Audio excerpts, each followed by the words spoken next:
Welcome. I'm Glenn Anderson with the Olympia Fellowship of Reconciliation.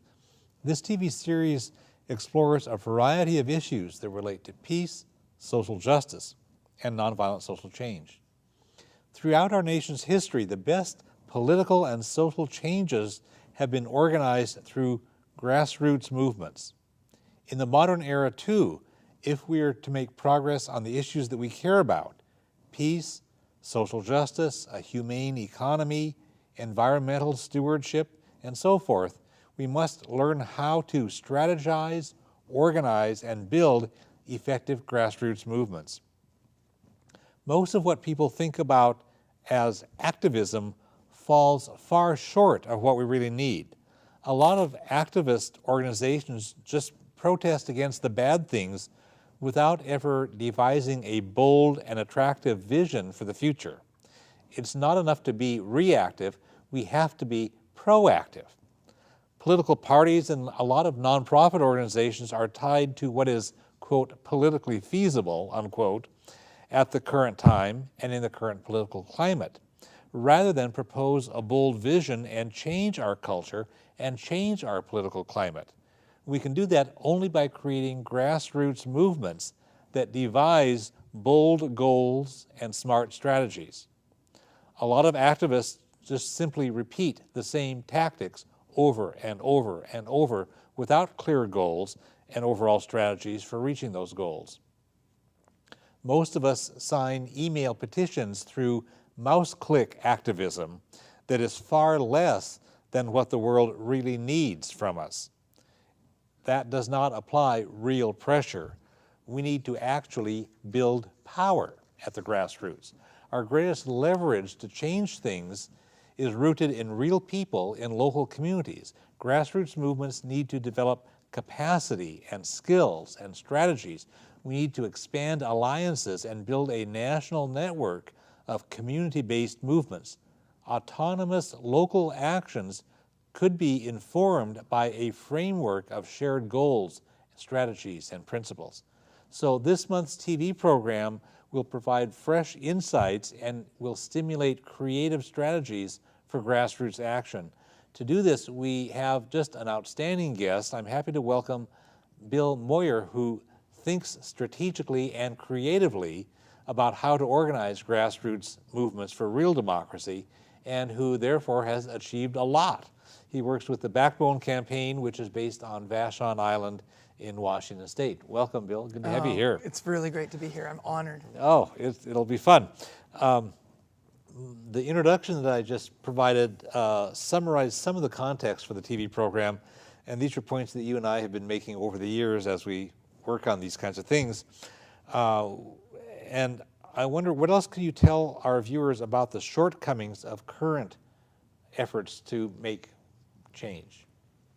Well, I think first I would like to start by saying that that these ideas, both that you're sharing and that I want to share, are ideas that we've collected from folks who are doing great work and who've been doing great work. So just, I don't, I'm excited to be able to reflect the learnings, the lessons from a lot of different people tonight, but I'm not Mr. Answer Man.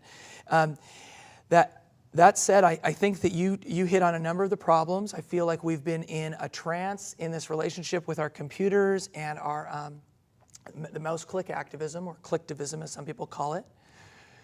The computer, I think, has also played a role in making us armchair political pundits and thinking we should be doing the political calculus. It's taken us away from the person-to-person activism and organizing that is deeply within the tradition of our social change tradition that we've come from. And I'd like to quote my buddy Kyle Tanner. You know, if this last year was the year of the activist, it would be great if next year was the year of the organizer. Oof, there we go. Historically, you know, grassroots organizing has really accomplished some great results. Can you mention something of this historical context that we're going to build upon? Well, I'm a big fan of, and we've spoken about this, of the populist movement in the 1890s, and I read Lawrence Goodwin's The Populist Moment. And at the risk of being repetitive, I feel like we are again in a populist moment. One of the key lessons from that book is that when organizers went into the community, they went in not with just pushing their disconnected issue. They went into the community and they solved a problem. They helped farmers create a cooperative storage and marketing of grains. Simultaneously, they did political education. And eventually they got this thing called the Omaha Platform. And they built power by both having a movement that made a material difference in people's lives and delivering an analysis or a political education in an organic way that flowed out till at their height they had 44,000 lecturers leading these meetings around the country. So I think that, for me, that's a particularly poignant example, because I think that so many times we get caught up in the ideal of the vision, the world peace idea, and we forget to figure out how do we get from the power we need, from the power we have to the power we need to achieve that vision. Right. Well, there really has been that good historical track record of success. You know, the labor movement, the environmental movement, and women's right to vote, and a bunch of these things, civil rights and everything else. I want to celebrate briefly a local thing that you had worked on on Maury Island, which is in the Puget Sound area. You won a victory when you stopped a gravel mine, and the experience that you had there is a concrete example that these things really are winnable. And you'll show us some news clips that you can help us see some things that we'll be talking about during this hour. Yeah. Show us these clips and tell us what's going on here. Yeah, what's fascinating is that I got brought into this inadvertently. I didn't know that Backbone Campaign had always done national issues, but by engaging in the local, there was this incredible lesson that the collusion between corporate power and elected power, and our capacity to leverage the media and our political power, was much more concentrated locally than it was nationally. And so, and delivering victory is a fun thing to do. It's more fun to win. All right, so this is the very beginning. After 10 years of struggle, another background thing is that one of the fascinating parts about this is people have been fighting in the legislature, they've been fighting in the courts, et cetera, for a while. They'd even tried to buy the land. And at one point they said, oh, it's $115 million if you want to buy the land. They never had a grassroots direct action campaign flank. And all of those flanks are important, but without a direct action campaign flank, they were losing. Brought dozens of people to Maury Island this morning. They gathered on land and at sea near Sandy Shores Beach. At issue is a dock for an expanded gravel mine on the eastern rim of the island. Glacier Northwest crews began laying booms in the water last Friday, following one of the longest environmental battles in the island's history. The steel dock, when it's done, will be 305 feet long and will go right over a state-owned aquatic reserve. All right, so that's a pretty short clip, but we tricked the media into covering us by putting that large sign along the beach. Yeah. And we did it at 7:30 in the morning so that the traffic helicopters that would be up in the air anyway, along the I-5 corridor between Tacoma and Seattle, could just fly over and get a great shot. Okay. Well, we only had 50 people on the beach. Well, so after that, we did a nonviolent direct action training, and I'll skip a video where we got some coverage where we blockaded 2 roads into the mine site. and then 2 days later went and had a march on the beach. So, but here, this is a month from that original clip. All of a sudden, it is fast becoming the poster child for the fight to. It is fast becoming the poster child for the fight to save Puget Sound, a contaminated gravel mine set to reopen in southern Vashon community of Maury Island. But for the second time in a week, workers are being met by protesters who vow to keep the mine closed. King 5's Eric Wilkinson reports. By land and by sea, about 500 protesters descend upon the Glacier Northwest gravel site on Maury Island. It's not a local issue. Our entire Puget Sound is at stake. We have to take care of it. It's a battle that's raged for a decade, but Glacier now has the proper permits and a lease to build a dock that would reopen and expand the mine. Opponents say the expansion would threaten an aquatic reserve, marine life, and the island water supply with arsenic from the now defunct Asarco smelter. They propose to dig up acres of contaminated soil and make a huge 3-story high berm right above your drinking water at the top of this hill. Islanders are vowing to continue to fight this mine, both politically and the... Just keep moving here. Okay. But so we went from 50 people on the beach to 500 people on the beach in a matter of a month. But it was because the people in the community were attached to this issue. We weren't talking about some abstraction for them. And one of the things that happened from the very first video to this is in a month's time, we went from being a very isolated group of individuals to being a community defining the fight to save Puget Sound. And part of what we'll talk about later is the idea of motherhood and mismatch. We had a motherhood cause that couldn't be attacked. We were defending the Sound. It wasn't just about somebody's property values. And so here are some of the images of us out there. We scrambled kayaks into the construction zone for 2 different days. We had to tie up the pile driver. We got additional media coverage for that. There was some folks underneath the welding baskets. And after that, 500 people on the beach, our crew, who'd been asking for a meeting with the governor's office, actually got one after a lot of calls and not getting returned. By demonstrating our power in the community, we got a seat at the table. Mm-hmm. This is interesting because the company had to stop mining for about 6 months. So there was a possibility that we would disappear, but I made sure that the governor's office knew that we weren't disappearing. And in fact, I took a lesson from Abby Hoffman, who I got to have beer with one time. Mm-hmm. He said to me, if you want a seat at the table, you've got to create an 800-pound gorilla that they do not want to have to deal with. So we still didn't have fully an 800-pound gorilla. So I said to them that, we're bringing in the trainers who prepared people for the WTO and to Vashon because we want our community to be ready because you should not doubt our resolve. That mine dock construction is not going to reopen, not going to restart. And also the real solution to this is finding a way to buy that land. So simultaneously, there was actually a negotiation around the purchase of the land. Of course, the price, we wanted to break that price down. So here's a little bit about our 800-pound gorilla. On a quiet in Puget Sound, activists have gone into training to push civil disobedience to the limit. All this over a Maury Island gravel mine. Some say threatens the ecosystem of Puget Sound. King 5's Chris Daniels reports from nearby Vashon, which today became a training ground. It looks like any ordinary summer camp. There are outdoor activities, crafts, we're going to go through some basic stuff and water sports. Let's get your PFT. But this camp on Vashon Island has a twist. We're here because we want to save Maury Island from turning into an industrial gravel mine.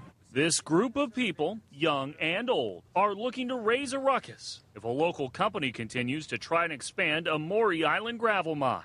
These activists argue doing so would damage sensitive eelgrass beds, plus hurt the native salmon and orca populations. The training could lead to an organized effort to try and stop it. This is the Maury Island Aquatic Reserve, central of Puget Sound. It's the pivot point for saving Puget Sound. So we're completely committed to principled, nonviolent direct action. The preparations come even though the state lands commissioner just made a ruling last week. So what happened here is that, and what's next in this news clip is that they start to talk with Peter Goldmark, who we had given as a community great elbow room to stand out for the island. And he's the head of the Department of Natural Resources. Pardon me, yes, he's the statewide elected official. Yes, and one of the things that's clear in preserving the land, et cetera, is that you can't do it with coercion. You need credibility because you need voluntary compliance. And what we wanted to make sure was clear is that what's really at threat by turning this place in the middle of Puget Sound into an industrial gravel mine was that how are you going to ask Joe and Susie down the beach to fix their septic if you're going to allow a transnational gravel mine to move 3 to 7 million tons a year for 25 years through an aquatic reserve? It just doesn't make any sense. So it turned out that Commissioner Goldmark's went beyond really, he stretched the limits of his authority. And his opinion of that sometimes you just have to say no got read into a court record. And then finally, so there was a legal victory. The legal victory came down right as we prepared to have our 800-pound gorilla hit the water, 40 kayaks to blockade the incoming construction barge. So that was a temporary victory, sent the company back to a scoping process, et cetera, kept the land price going down, and made everybody feel excited, but the work wasn't done. But it was mostly done because we had shifted the variables in the political calculus. We had shifted the political equation about what was viable. Could the governor seriously allow this to happen on her watch and to have the community be the steward of Puget Sound when she had said that she was going to be the steward of Puget Sound? That was a priority for her. Could you alienate librarians and school teachers, et cetera, who are going to help you keep your aquatic reserve program intact by allowing an industrial gravel mine? Could you, all of a sudden the community was leading and the politicians were following, which is always the case. Yeah. So I'll just play the beginning of this video, and this is just the beginning of the 10 years of arguments, protests, and legal battles over a small section of a Puget Sound island may have come to a surprising conclusion today. As our environmental specialist Gary Chittum shows us, opponents of a mining operation on Maury Island near Vashon have decided if you can't beat them, buy them out. This old mine site on Maury Island is a well-known feature of Puget Sound. For the last 10 years, it's been a battleground, pitting local residents, groups, and agencies against a multinational corporation with thoughts to resume mining. It's not a local issue. Our entire Puget Sound is at stake. A decade of dispute buried the site under a dark legal cloud. Today, the sun came out. This is indeed a glorious afternoon. State and county agencies, local groups, and Maury Island residents gathered to celebrate a land deal, a patchwork of funding to buy. Everybody has bought into the idea that they have to make this problem go away. And so, yes, they find, instead of $115 million to buy this land, it's $36 million. And there's money from the Asarco settlement, et cetera, to do the purchase of the land. It was a great victory for our community, and I think it's a great example of building a campaign with a variety of tactics, having multiple flanks that are complementary, and now that part of Maury Island is going to be a park. Well, that's a great victory, and it's local. Yep. And I appreciate the strategy and the care with which you kind of shaped this campaign and then shepherded the thing along. One of the things I think you mentioned just earlier here in this interview was about getting power, and you've got some insights into how to do that, and we'll talk some more about this later, but we should not be afraid to talk about how we get power and how we use it. It's just, you did a great job of making the politicians respond to us rather than just pleading with them to please do the right thing. It's a whole shift. It's a very different shift, and a lot of people don't feel comfortable. A lot of people feel that conflict is bad and power is bad, but power is not bad, and we're in a conflict. So if you don't recognize it, you're going to lose. Yeah. Okay. So when I introduced the program here, I mentioned that a lot of people just do the same tactics over and over and over again without having a real strategic plan. And you emphasize having a good vision, a clear vision, and then goals, and then strategy, and then finally tactics. And that sequence is important. Tell us about that sequence and why that matters. Well, I think that that if we don't know where we're going, we certainly aren't going to be likely to know it when we get there or know the way there. I don't want to exaggerate the amount that we can know ahead of time, because I think that there's an aspect of things evolving as well. But for me personally, what's evolving also in my mind is that maybe our vision, for instance, is not just a constitutional amendment in a property rights-based social contract in a democracy. What about it? Maybe for me, that seems to me like what we're talking about is a social contract built on human rights, based on human rights. Well, how on earth do we get to such a thing? Do we call for a constitutional convention? That's a little scary, although I'm believing more and more that maybe we have the potential to call for such a thing. But there are probably a lot of building blocks of building the power so that we can actually be ready to call for a constitutional convention. We don't even have the power yet to amend the Constitution. So how do we start getting the power to do that? So how do we take advantage of this populist moment? Things like the principal reduction for the 30% of American homes that are underwater. How about debt jubilee for students for the $1 trillion worth of debt that's weighing down on young people around the country? So in a very grand scheme, I think of those as milestones or goals. As much as it's important to have strategies for reaching each of those goals, I think it's very important to not confuse tactics with a strategy. Mm-hmm. I think that for me personally,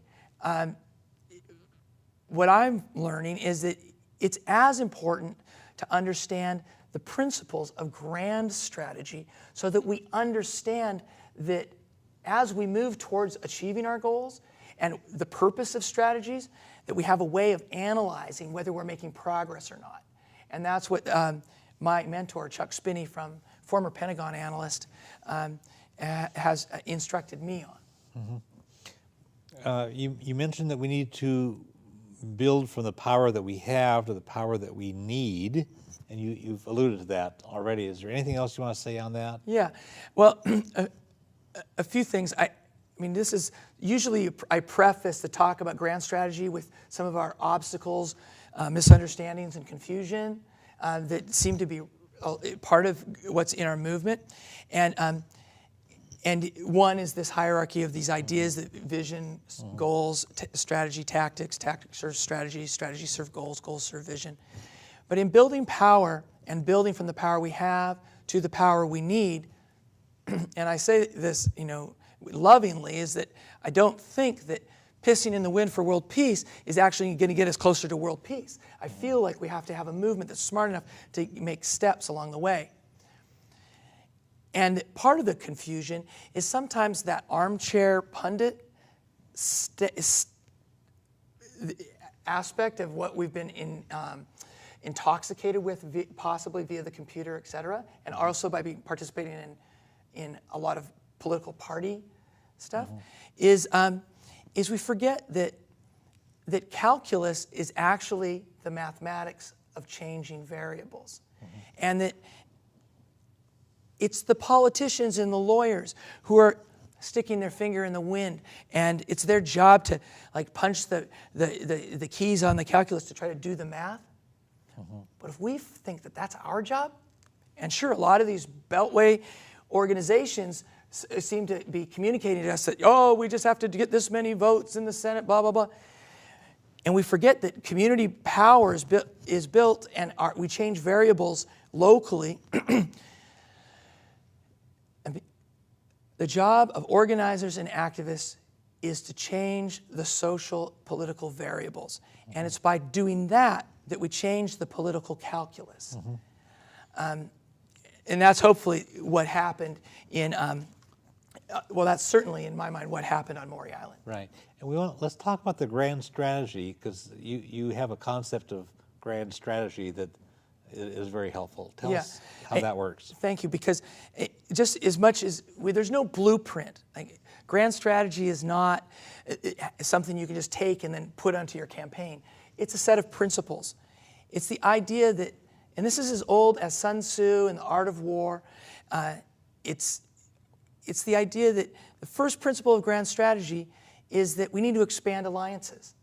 We need to increase the internal cohesion of the people within those alliances, and we have to deepen the resolve of our own people. Right. So, for an example, when some years ago I was involved with a relative handful of people who were organizing opposition to let the county float over $100 million worth of bonds to build a gigantic new county jail. Right. And so I would ask our organizing committee, well, who else besides this handful of us cares about this? Who else would have their interests involved? And is more than you would think. I mean, there are people who care about mental health issues, right, because they have somebody in the family who has a mental health problem. Well, a jail is basically a place where people who have mental illnesses get lodged, but without any real treatment. So you've got allies there. Right. Floating these bonds would have been a humongous debt load. And then when the school district needs to raise money for a bond levy, the taxpayers would say, geez, I'm already overtaxed because of this jail thing. I'm going to have to start voting no on schools for the next however many years. Right. So people in schools, people who care about schools, would be allies. And on. There's just a whole range of people who are potential allies. And when all these folks get together, besides people who just don't want to waste money on big government programs that don't work, and on and on and on. So there were a lot of people who had various ways of agreeing with us that humongous jail should not be built. As it turned out, they scaled it back, built a jail that was like a fraction of that size, and they can't even afford to staff that. So it's sitting there vacant. Right. This is after several years. So clearly, no matter which campaign, what struggle we're within, by expanding alliances, we strengthen our power. So when we engage in tactics, we can think about, is this tactic going to strengthen our alliance? Is it going to deepen cohesion? Are we integrating ritual or celebration into the work that we're doing to affirm the work that people are engaged in work that is consonant with their deepest beliefs? And that comes down to this idea that around the political calculus piece, that we do not need to sacrifice principle to build power. On the contrary, if we understand that we are in a conflict, and we'll get to this, our power exists only by staying consistent with principles, and we'll get to that in a little bit. Yeah. The other part of grand strategy, though, is this. It's not just about expanding our alliances, et cetera. It's about undermining the alliances of our opponent. It's about decreasing their internal cohesion and weakening their resolve. So instilling doubt, driving wedges, bringing people who maybe weren't the obvious allies, but are in our spectrum of allies, are passive opponents. Maybe they're not obvious opponents and they're not obvious allies, but let's make them neutral, and at least they're not fighting against us. And let's make the neutral people at least passive allies, and let's make the passive allies active allies. Yeah. And then, oh, I'm sorry, I just wanted to say that the last principle of grand strategy is to win without sowing the seeds of future conflict. Yeah, yeah, right. And I think that's really important and a hard lesson for those of us in the Northwest, and a very interesting, you know, I celebrate that we all feel a sense of relief that gay marriage now is legal in Washington State. But this is an interesting interesting struggle, because for me personally, I feel like if we really wanted to end that without sowing the seeds of future conflict, I think we would have gone a slightly different route. I think we would have made it a separation of church and state issue, and provided civil unions for all, and taken the secular and the sacred language apart to make it less confusing. So then we aren't just loading the teeter-totter of fundraising to fund a campaign against gay marriage. Now, I'm hoping that our society is beyond that, but it is an issue that I think is interesting.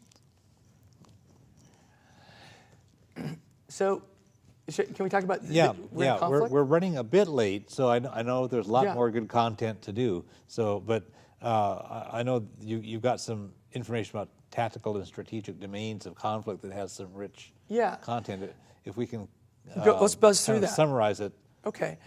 So the domains of conflict is a study. It comes from the study of warfare. So attrition warfare. If you think about the British and the French coming up against each other, and until one person standing with the flag and that side wins, that assumes a symmetrical power relationship. We're in an asymmetrical power relationship. So attrition, it's all about brute force, destruction, compulsion, body counts, etc. They call it in the Pentagon the physical game. Maneuver conflict is about a mental game, and sometimes we can win in elements of that. We can go into a Bank of America with a flash mob and have way too many people, and the security doesn't know what to do with us. But most of the time, we're in the realm of moral conflict. And in moral conflict, it's the principle that we stay true to that wins the people, because our power lies really with the people. And so that's the importance of not falling into the political calculus. And it's about, there's an idea that's really important in moral conflict, and it's the idea of motherhood and mismatch. The idea that we want our cause to be the moral equivalency of motherhood. Because it's like the kids say, I'm a mirror, you're glue, I'm rubber, you're glue, whatever you say bounces off me and sticks to you. It's the same thing with motherhood. We want democracy, community, dignity be part of identity. Protecting the Puget Sound was our motherhood concept. The activist, the other activist named Bill Moyer, who we actually had on our TV program twice in many years ago. He was based in Philadelphia and then in San Francisco, and did a lot of this work. And he emphasized this in his movement action plan and his other writings, where he said we have to be so grounded in the widely held social values and be able to show the general public, whom we're trying to win over, that we are doing a better job of upholding those values than the people who have the official power and who are violating those values. So we need to set up that contrast that says we're on the side of these good values that the public widely holds and deeply holds, and the people who have the official wealth, political power, whatever, are violating those. That's right. You make that really clear, and the public will say, oh, yeah, I can see it. I've got to ally myself with you now. Right. And if you cloud that with things like thinking your battle is to fight with the police, or thinking that your battle is about creating your own, being the most radical, and you're looking for your radical identity to your right and to your left and guiding that way, and you forget that the idea that the whole world is watching means that the whole world is watching you. Yeah. And we start to create a dissonance, lack of connection between the principles we say we're standing for and what we're actually standing for. Yeah, I keep asking, how will this bring more people into the movement? Yes. Is what you're talking about doing going to bring more middle of the road, undecided people to our side, or is it going to frighten them away? That's right. And it's by having those identity that people can or sympathize with and identify with. Yeah. And then what we want to also do, the other side of that coin, is that we want to attack there's a triangle, so the mismatch triangle, that where we want to attack the difference between what our opponents say they are and what who they really are. What they say they're doing, what they're actually doing, what they say is real and what is actually real. Right. And there's a great article by my mentor called How Obama Won on the concept of motherhood and mismatch that I hope people can check out. Okay. Once we have a strategic understanding, once we share a strategic framework, we can harmonize autonomous actions all over the country. And we can start acting in harmony with those principles and in harmony with one another. And the trick is that we have to be able to deploy a variety of tactics as quickly as possible. There's something on from the Pentagon called the OODA loop that we are in a process of observing, orienting, figuring out where we are in reality, deciding what action we're going to take, and then taking the action. And it goes around and around. The faster we can do this, if we can be at a tempo where our opponents are unable to keep up, they don't get to observe and orient before they have to take another action, then all of a sudden they become confused and they start making mistakes. And then we start to get the advantage, or we get inside their OODA loop is what people call it. Now, of course, an OODA loop is very complicated, really. It's not as simple as that first sketch. And obviously you can't see this on the screen. But an OODA loop is influenced by our obsessions and background, etc. But what we're striving for ultimately is variety in our tactics, adaptability, agility, rapidity, initiative, and harmony. But you always have to stay grounded in those values, in the principles, so that we're being true to who we are.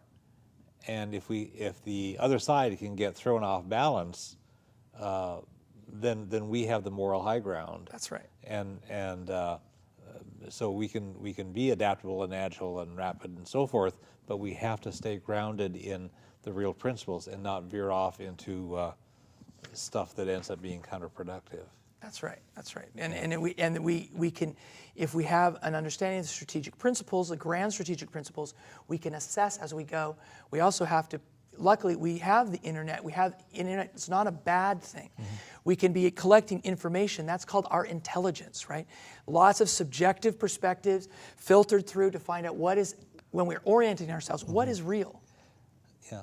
We talked a bit about the spectrum of allies, and there's if you can move on to the next slide that has a visual representation of what you talked about before. Can you just summarize that point briefly, and then we'll move on because we're running a bit tight. But this was what you said before, where people are at various places along the spectrum. Right. Some active and some passive, and some middle of the road. Yeah, and we can design our tactics that are going to pull people to here, and then in the escalation of our campaign, we hopefully are celebrating a larger and larger alliance. Yeah, I've used this in the past, and I tell folks, try to move people one notch further in our direction.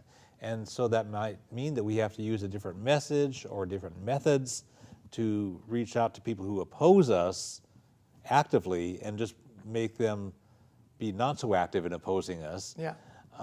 And that would be a different message and different methods than we would use to reach out to the middle of the road people who are undecided and try to move them toward tilting our way. Yeah. But don't expect that you're going to take the opponent, the hardcore opponent, and convert them magically to all the way over to our side. That's not going to happen. No. So, but if we can design strategies to move people one notch our way, that helps. Right. So when I talk about creative tactics, what I'm trying to do is how do we create greater agility and variety in our tactics? What do we mean by creative tactics?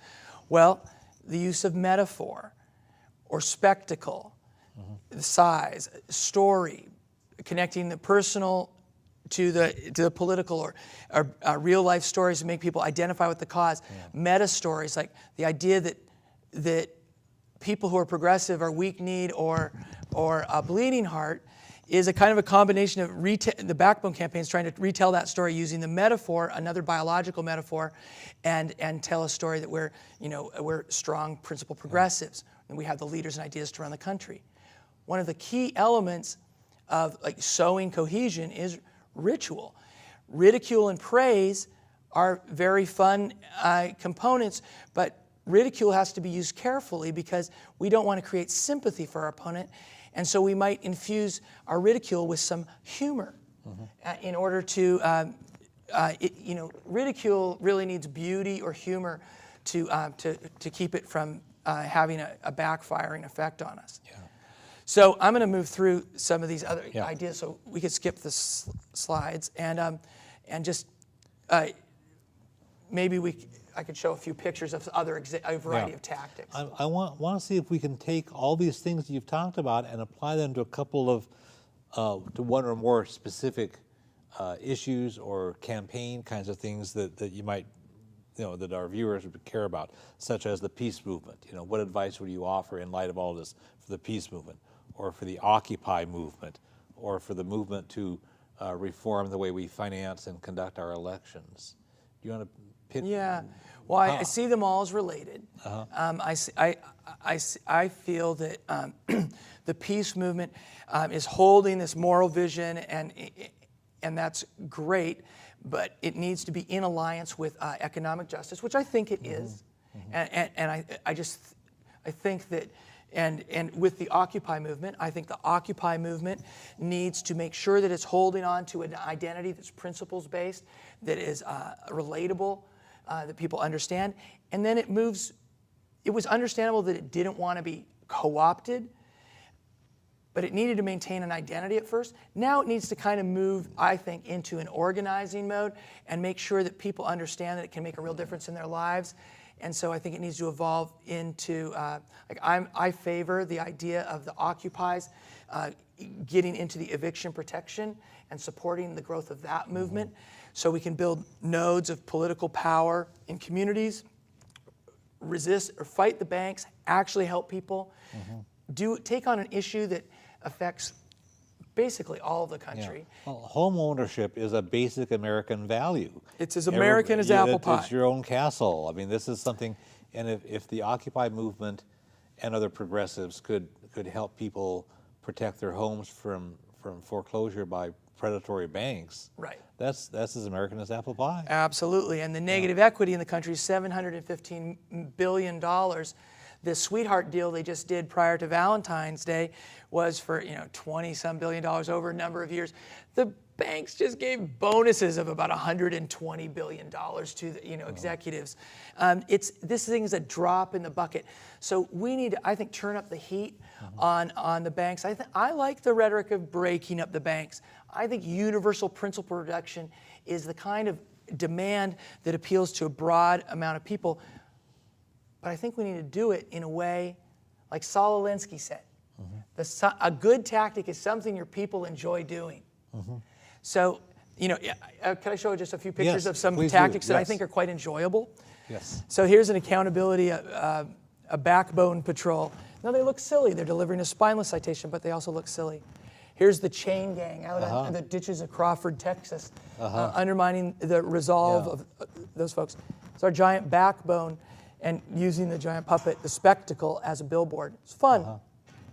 This is a procession for the future that was reframing, trying to say that, like you were saying at the opening of the show, we can't just be, it can't just be this boat sucks. It has to be, how are we going to build a better boat?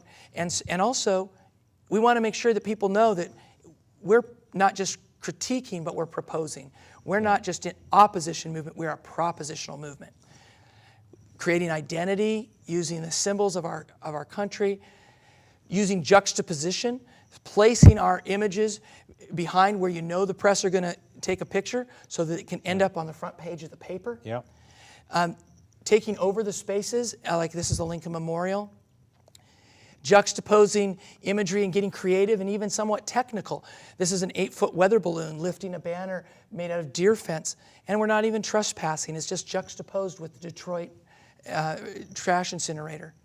These are people standing on the sidewalk with Tyvek glued onto fabric from the garden.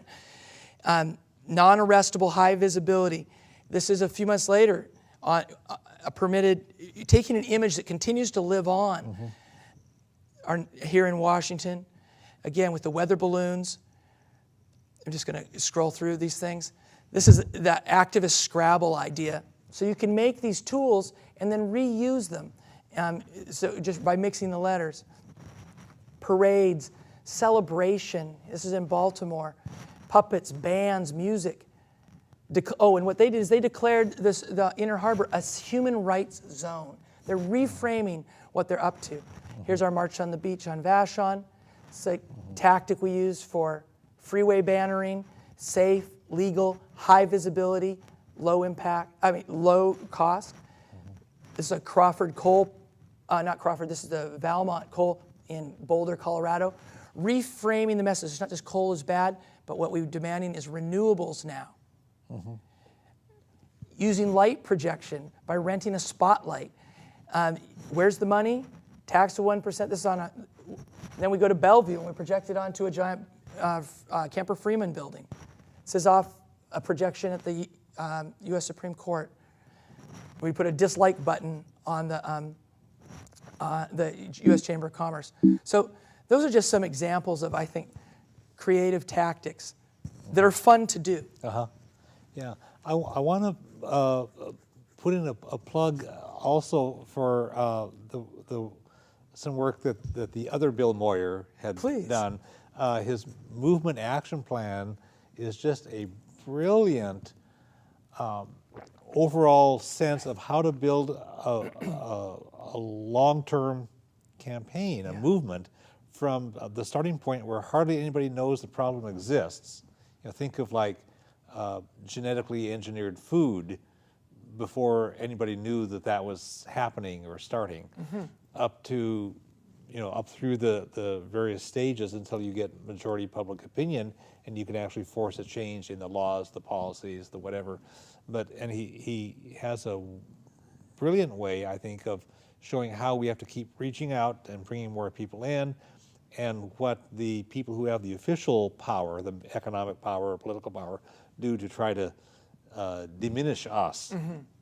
So it's a great thing, and in so many ways I see his work and your work very, very congruent and compatible. It's amazing. It's amazing. It's phenomenal. It's very strange sometimes for me because it's so similar.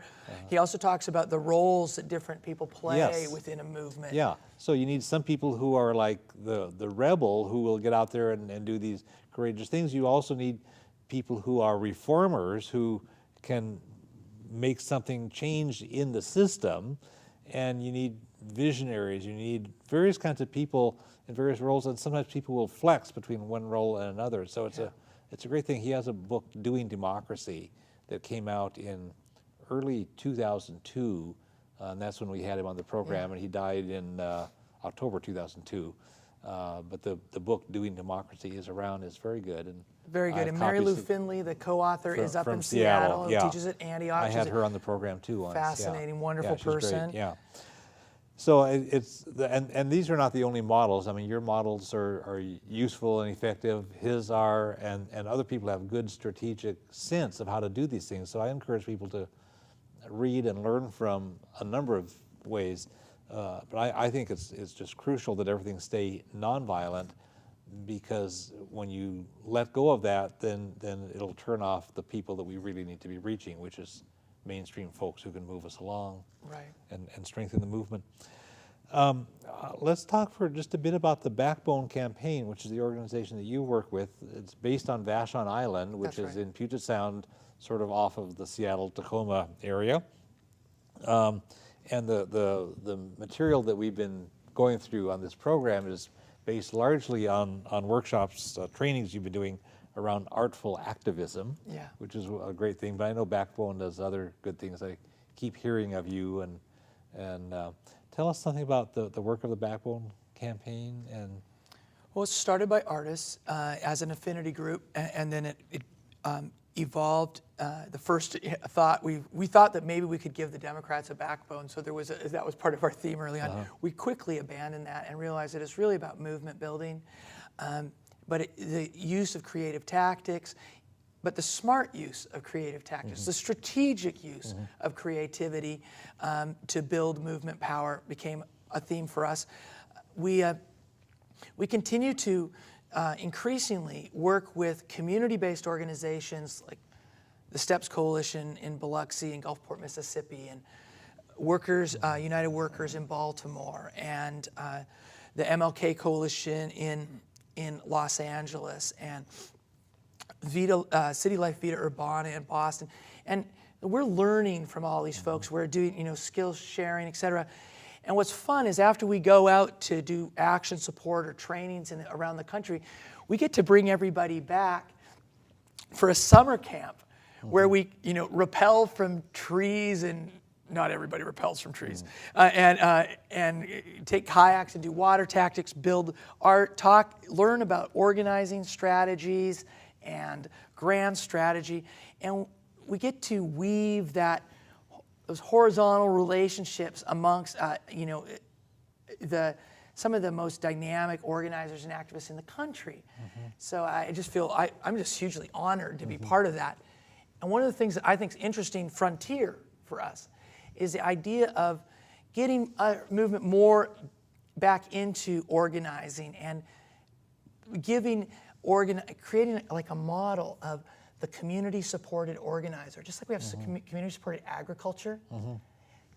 Support these folks who come to camp and send them back into their communities to do projects, to be traditional community organizers with non-traditional tools, and with autonomy, but grounded in a strategic understanding, and just again expand our alliances. Yeah, there's a lot in this for a lot of folks, a lot of different interest groups and constituencies. I mean, look at how teachers get beat up on, and public employees, and poor people, and homeless people. Everybody's getting dumped on in various ways, and all these are constituencies that would benefit from this kind of organizing in various ways. They'd have to figure out what they need and what their goals are and what strategies, but this I want to make sure that the viewers don't think that this is just a marginal thing for like people on the left or people in the peace movement. I mean, this is the kind of organizing you're talking about is something that's relevant to lots and lots of people's everyday lives. Yeah, I think that's why it's so beautiful to put things into the 99% or a human rights framework. Yes. Because everybody is a human, has human rights. Yeah. And we all love the Declaration of Independence was actually a human rights-based document. Yeah. The Constitution is not.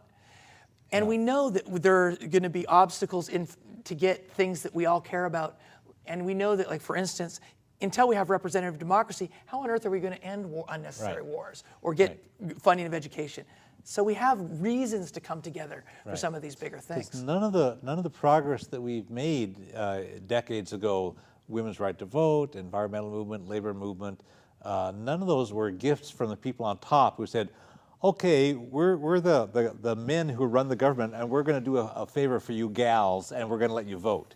It was not that way. No. Giant corporations did not tell their employees, we've got lots and lots of money, we're going to do the workers a favor. We're going to let you form unions, and we're going to let you have better wages and weekends and 8-hour days and stuff. That's just a gift from us bosses to you workers. So why That's should we not the way it happened. No, why should we think that it would happen any differently now? That's right, on any of the issues that we deal with. And that, in a sense, the disillusionment with the Obama administration as the source of change, and it's, I think, is a seed of the Occupy that populism manifesting through Occupy. It's a healthy disillusionment. It's time for us to not just occupy space, but to occupy our imagination, our authority, and our power. I want to let people know how they contact the Backbone Campaign. You have a phone, area code 206-408-8058. You can email info@backbonecampaign.org, and you can visit the website www.backbonecampaign.org. So that's something. when we had a lot of stuff to move through, and we've covered a lot of stuff. Yeah. Are there things is there anything that you think that we've missed? Anything else that we didn't cover enough, or that we slipped over entirely? Well, I like the Diane de Prima quote that the only war that matters is the war against the imagination, because all other wars are subsumed by it. So I think that that's one piece that I would say. It's the war against the imagination. We have to help people to see that the status quo is not inevitable. In very concrete ways, I want to critique this idea that we shouldn't be just talking about moving our money. We should be talking about creating financial institutions to support our movement that are infrastructure for our communities and are recycling our wealth back into our communities. We need to think about building that equity, whether it be mortgages or whatever. So the very esoteric imagination, celebrate the imagination, and then the very concrete of people's mortgages and transforming our financial institutions, creating a parallel alternative to the phantom economy that David Korten talks about. Great. Well, thank you so much. I appreciate your coming down from Vashon Island to Olympia and being a guest on our program. So I want to thank Bill Moyer from the Backbone Campaign. It's an honor. And I want to thank all the folks who've been watching. Historically, most of the political and social progress in U.S. history was accomplished through nonviolent grassroots movements. Only after these grassroots movements became large and powerful did the people at the top of the political and economic hierarchies accommodate the new realities that the grassroots people had already put in place. Women's right to vote, 70 years elapsed from the first major meeting and the constitutional amendment that guaranteed their right. Gays and lesbians equal rights to marry, people organized vigorously for relatively few years in the historical context, and now several states, including Washington as the 7th state as of February 2012, recognize this basic human right for equality. Serious problems and great opportunities exist throughout the world, in our nation, and in our local communities. Grassroots movements have great potential to solve the problems and advance into the new opportunities. Our efforts will be more successful if we envision the future we want, if we set bold goals, if we plan strategically, and if we use creative, nonviolent tactics. It really is up to us. You can get information about a wide variety of additional issues related to peace, social justice, and nonviolence by contacting the Olympia Fellowship of Reconciliation at 360-491-9093, www.olympiafor.org. We're one human family, and we all share one planet. We can create a better world, but we all have to work on it. The world needs you.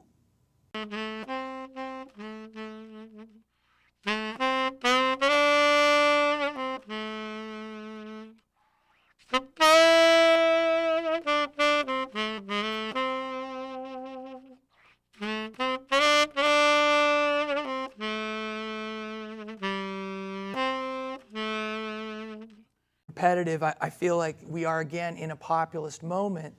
One of the key lessons from that book is that when organizers went into the community, they went in not with just pushing their disconnected issue. They went into the community and they solved a problem. They helped farmers create a cooperative storage and marketing of grains. Simultaneously, they did political education. And eventually they got this thing called the Omaha Platform. And they built power by both having a movement that made a material difference in people's lives and delivering an analysis or a political education in an organic way that flowed out till at their height they had 44,000 lecturers leading these meetings around the country. So I think that, for me, that's a particularly poignant example, because I think that so many times we get caught up in the ideal of the vision, the world peace idea, and we forget to figure out how do we get from the power we need, from the power we have to the power we need to achieve that vision. Right. Well, there really has been that good historical track record of success. You know, the labor movement, the environmental movement, the women's right to vote, and a bunch of these things, civil rights and everything else. I want to celebrate briefly a local thing that you had worked on on Maury Island, which is in the Puget Sound area. You won a victory when you stopped a gravel mine, and the experience that you had there is a concrete example that these things really are winnable. And you'll show us some news clips that you can help us see some things that we'll be talking about during this hour. Yeah. Show us these clips and tell us what's going on here. Yeah, what's fascinating is that I got brought into this inadvertently. I didn't know that Backbone Campaign had always done national issues, but by engaging in the local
Welcome. I'm Glenn Anderson with the Olympia Fellowship of Reconciliation.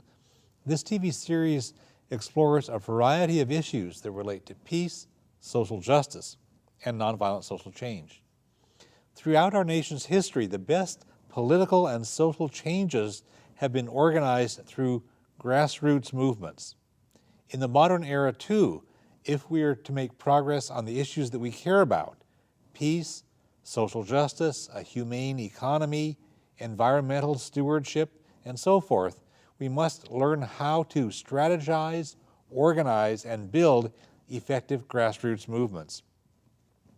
Most of what people think about as activism falls far short of what we really need. A lot of activist organizations just protest against the bad things without ever devising a bold and attractive vision for the future. It's not enough to be reactive, we have to be proactive. Political parties and a lot of nonprofit organizations are tied to what is, quote, politically feasible, unquote, at the current time and in the current political climate, rather than propose a bold vision and change our culture and change our political climate. We can do that only by creating grassroots movements that devise bold goals and smart strategies. A lot of activists just simply repeat the same tactics over and over and over without clear goals and overall strategies for reaching those goals. Most of us sign email petitions through mouse-click activism that is far less than what the world really needs from us. That does not apply real pressure. We need to actually build power at the grassroots. Our greatest leverage to change things is rooted in real people in local communities. Grassroots movements need to develop capacity and skills and strategies. We need to expand alliances and build a national network of community-based movements. Autonomous local actions could be informed by a framework of shared goals, strategies, and principles. So this month's TV program will provide fresh insights and will stimulate creative strategies for grassroots action.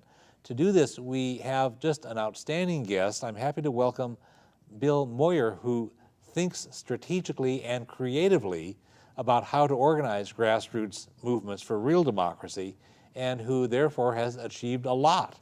He works with the Backbone Campaign, which is based on Vashon Island. There was this incredible lesson that the collusion between corporate power and elected power, and our capacity to leverage the media and our political power was much more concentrated locally than it was nationally.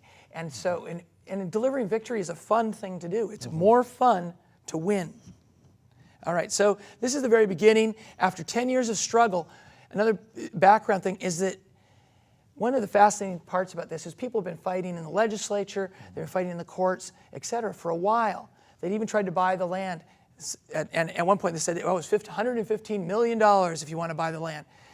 They never had a grassroots direct action campaign flank. And all of those flanks are important, but without a direct action campaign flank, they were losing. A peer protest brought dozens of people to Maury Island this morning.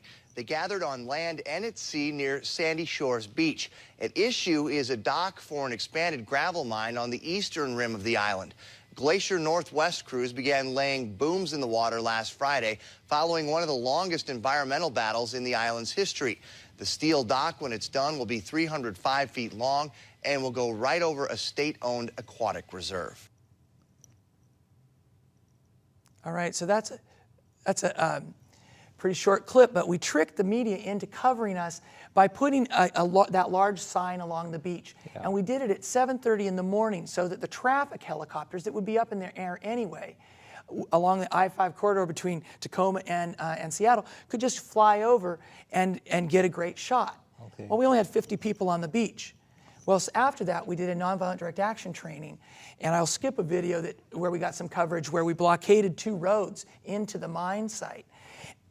and then 2 days later went and had a march on the beach. So, but here, this is a month from that original clip. All of a sudden, it is fast becoming the poster child for the fight to. It is fast becoming the poster child for the fight to save Puget Sound, a contaminated gravel island in Washington State. Welcome, Bill. Good to have you here. It's really great to be here. I'm honored. Oh, it'll be fun. The introduction that I just provided summarized some of the context for the TV program, and these are points that you and I have been making over the years as we work on these kinds of things. And I wonder, what else can you tell our viewers about the shortcomings of current efforts to make change?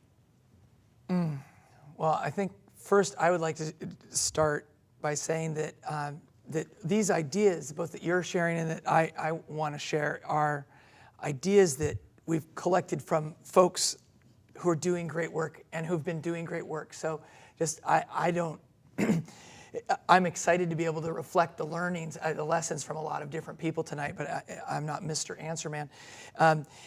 That said, I think that you hit on a number of the problems. I feel like we've been in a trance in this relationship with our computers and our the mouse click activism, or clicktivism as some people call it. The computer, I think, has also played a role in making us armchair political pundits and thinking we should be doing the political calculus. It's taken us away from the person-to-person activism and organizing that is deeply within the tradition of our social change tradition that we've come from. And I'd like to quote my buddy Kyle Tanner. You know, if this last year was the year of the activist, it would be great if next year was the year of the organizer. Oof, there we go. Historically, you know, grassroots organizing has really accomplished some great results. Can you mention something of this historical context that we're going to build upon? Well, I'm a big fan of, and we've spoken about this, of the populist movement in the 1890s, and I read Lawrence Goodwin's The Populist Moment. And at the risk of being